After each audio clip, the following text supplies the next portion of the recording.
In another major step forward in combating the coronavirus, pharmaceutical company Moderna will apply for U.S. and European emergency authorization for its COVID-19 vaccine on Monday, after the company said full results from a late-stage study showed it was 94.1% effective with no serious safety concerns. Moderna also reported that its vaccine efficacy rate was consistent across age, race, ethnicity, and gender demographics, as well as having a 100% success rate in preventing severe cases of a disease that has killed nearly 1.5 million people worldwide. After seeing the results, Moderna's chief medical officer told Reuters he became overwhelmed with emotion, saying, quote, "It was the first time I allowed myself to cry." At this level of effectiveness, when you just do the math of what it means for the pandemic that's raging around us, it's just overwhelming. Moderna is the second company to seek emergency use authorization after Pfizer, which reported that its vaccine, made in conjunction with BioNTech, had a 95% efficacy rate.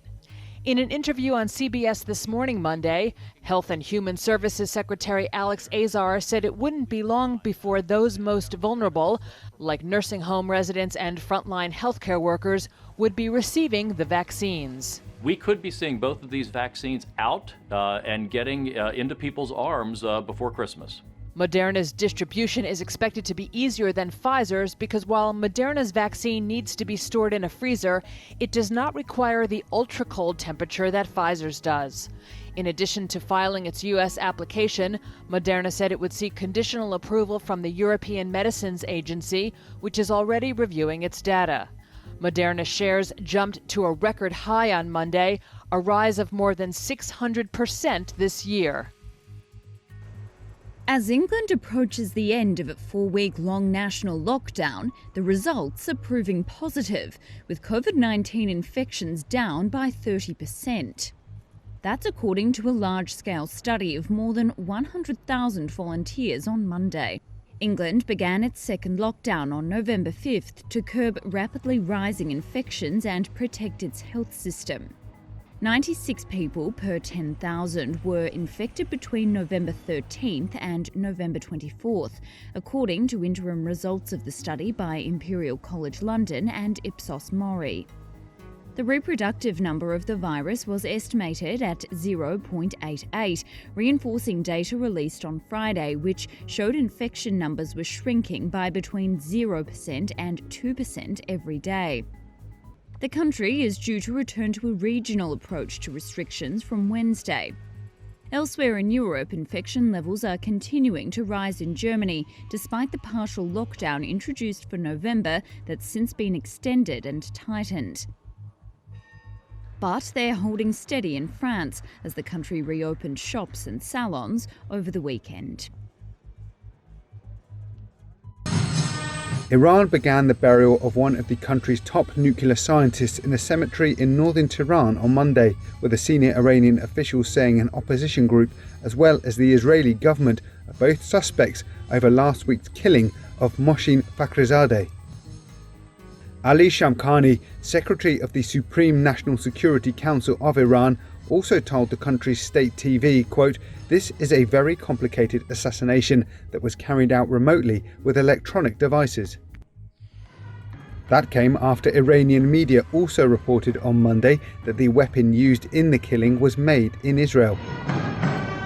An unnamed source to the English language station Press TV claimed fragments from the site where Fakhrizadeh was killed bear the logo and specifications of the Israeli military. In Jerusalem, there was no immediate reply from Israeli officials contacted for a comment on the report.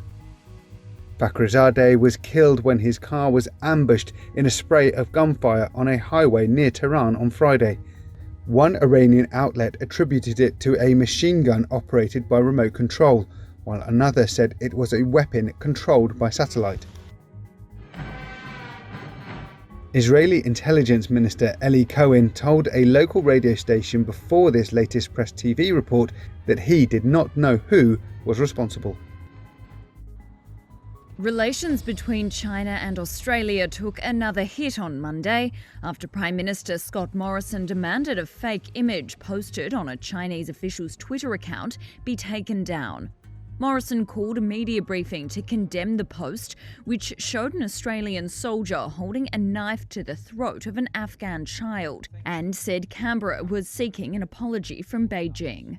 The post made today, the repugnant post made today, of an image, a falsified image, of an Australian soldier threatening a young child with a knife, a post made on an official Chinese government Twitter account, posted by the Deputy Director General of the Ministry of Foreign Affairs, Mr. Lijian Zhao, is truly repugnant. It is deeply offensive to every Australian who has served in that uniform, every Australian who serves in that uniform today.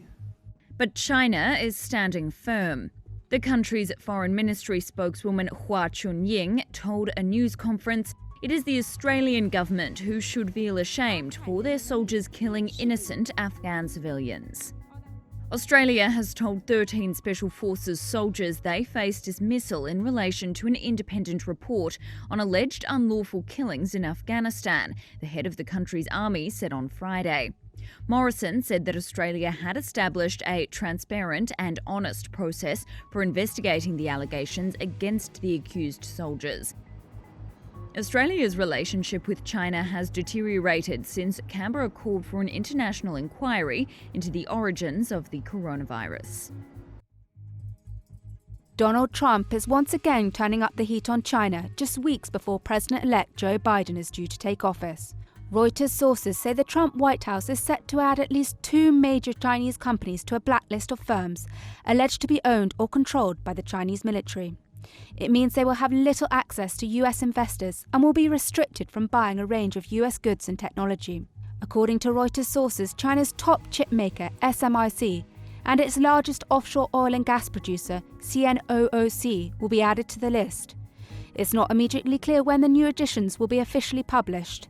Responding to the reports, China's foreign ministry said on Monday that it hoped the US would not try to obstruct China-US cooperation, while the US Department of Defense had not responded to a request for comment as of Monday.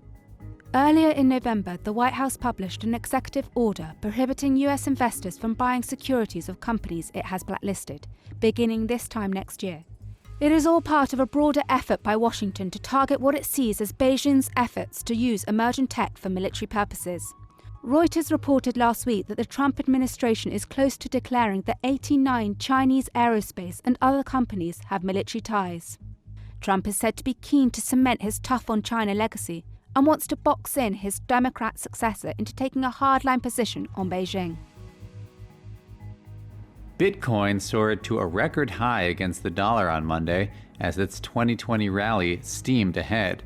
The digital unit touched an all-time peak of $19,864.15, breaking its prior record set nearly 3 years ago. Bitcoin overall has gained more than 170% this year, fueled by a demand for riskier assets amid unprecedented fiscal and monetary stimulus, hunger for assets perceived as resistant to inflation, and expectations that cryptocurrencies would win mainstream acceptance. Bitcoin's 12-year history has been peppered with steep gains and equally sharp drops. Compared to traditional assets, its market is highly opaque. But analysts say the Bitcoin market has evolved since 2017, now boasting a functioning derivatives market and custody services by major financial firms. For a woman in childbirth, it is very painful. For me, I felt that pain the day that Maradona died. The grief is enormous. The late Argentinian soccer legend Diego Maradona, who died at the age of 60 last week of a heart attack, left behind an unrivaled legacy.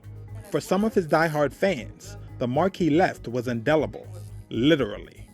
Having that tattoo now, in this moment, is to feel that he is alive. I feel that he is alive. Some memorialized the soccer great in ink. Pizza shop owner Guillermo Rodriguez, whose store is called Siempre al Diez, referring to Maradona's jersey number, had his entire back covered in tattoos depicting the soccer great. It is something beautiful to live with him. So for us, he did not die. He will continue being there for all of us. The love we have is eternal. The death of Maradona has highlighted the almost cult-like adoration that grew up around the player nicknamed El Dios, the God, who mesmerized on the pitch and inspired fans off it, despite long public battles with addiction. Argentina declared several days of national mourning following Maradona's death, and his body lay in state at the presidential palace. In a tattoo parlor in Buenos Aires, Maximiliano Fernando showed off tattoos of the player on his arm, including images where Maradona is in mid-stride and another where he is hoisting the World Cup. I'll tell everyone. People know him, but when I have a child, I'll tell them who he was. He is the true player of the people. He's the greatest there is. Maradona won the World Cup with Argentina in 1986 and sparkled for Italian side Napoli, where he became a legend for his skills in representing Naples in Italy's poorer south. His death is likely to spark something of a battle over his legacy and inheritance. He has some 8 children from Argentina to Cuba and Italy. Nonetheless, Maradona's wild behavior in some ways endeared him even more with supporters, giving him an everyman feel of fallibility that has ingrained him into the national psyche, and of course on some bodies as well.